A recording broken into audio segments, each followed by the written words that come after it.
이번 대통령 선거는 매우 근소한 차이로 결과가 나왔지만 그 근소한 차이의 결과보다 훨씬 더 큰 과제를 한국 정치에 남긴 것 같습니다.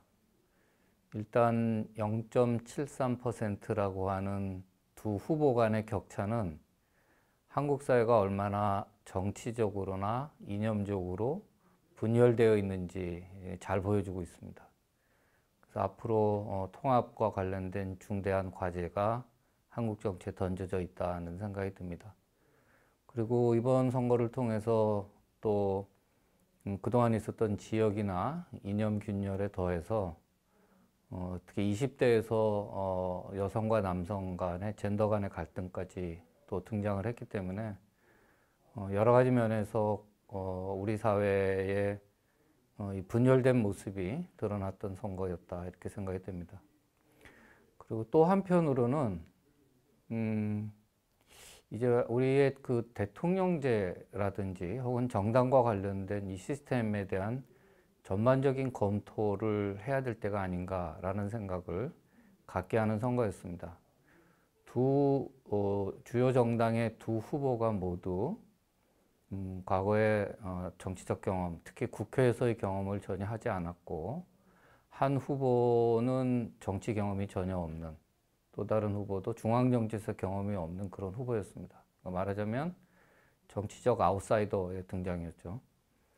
이런 정책 아웃사이더의 등장은 아무래도 제도적 안정성을 해칠 수 있고, 또 기존의 정당들이 새로운 리더나 정치 엘리트의 충원이나 육성을 잘 못하고 있다는 것을 잘 보여주고 있습니다. 그래서 비대해진, 그러니까 오랫동안 강한 권력이 축적되어 온 한국의 대통령제에서 과거의 그 경험을 토대로 혹은 검증을 토대로 후보자를 판단할 수 없게 된 선거는 사실은 매우 여러 가지 면에서 유권자들에게 혼란도 줄 수 있고 또 앞으로도 잘할 수 있을까에 대한 의구심을 갖게 했던 선거라고 생각이 됩니다. 그런 점에서 이번 선거를 계기로 87년 체제 개편과 관련된 그런 심각한 논의가 이루어져야 되지 않을까 이런 생각이 듭니다. 긍정적인 변화도 물론 찾아볼 수 있습니다. 가장 중요했던 점은 2030 세대의 정치 참여 혹은 정치적 관심의 고조라고 볼 수 있습니다.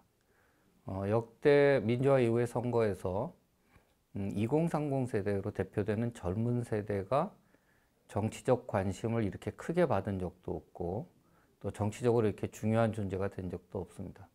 그러나 이들이 이제 정치적으로 관심을 갖고 자기들의 참여가 매우 중요하고 정치적 결과를 바꿀 수 있다는 그런 효능감을 가졌기 때문에 앞으로의 한국 정치 과정에서는 중요한 영향을 미치는 그런 세대가 되지 않을까라는 기대를 갖게 됐습니다.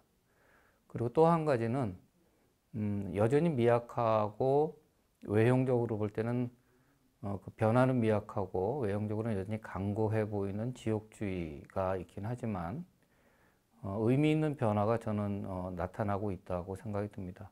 그래서 호남에서 윤석열 후보의 지지율, 특히 광주 지역에서의 변화, 그리고 특히 부산, 울산, 경남 지역에서 이재명 지지에 대한 그 지지의 변화라고 하는 것은 각 정당이 사실은 어떤 면에서 보면 특정 지역에 집중함으로써 또 다른 지역을 배제함으로써 그동안 유지되어 왔던 그런 배타적인 지역주의가 각 정당들이 노력하기에 따라서는 변화될 수 있는 과거와는 다른 환경에 처져 있음을 보여주는 그런 선거였다고 볼 수 있습니다. 그래서 이번 선거는 종합하자면 근소한 차이만큼보다 그런 차이와는 달리 사실 우리 사회는 더욱더 많은 숙제를 안겨준 그런 선거였다고 정리할 수 있을 것 같습니다.